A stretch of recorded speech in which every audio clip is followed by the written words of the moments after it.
Ayan, magandang buhay po sa lahat, idol. Ayan, ito po ang tamang oras at saka araw sa pagdidilig ng ating hollow block. Ayan, kung nakikita niyo yan, idol, puti na po siya. Ilang araw na po ito, Col? Ha? 4 na araw na po, idol, no? So, ibig sabihin, pwede na natin siyang diligan dahil hindi po siya nakukuha kanina, no? So, pang-4 na araw na niya, kailangan na po natin siyang diligan. Yan po ang tamang araw at oras sa pagdidilig.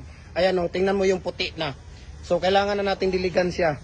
Ang tamang oras din sa pagdidilig, dapat hapon. Para buong gabi, kinabukasan, kung may bibili, pwede natin siya makukuha. Hindi tayo pwede magdilig sa, sa araw. Kasi pag may bibili, medyo malambot siya. No?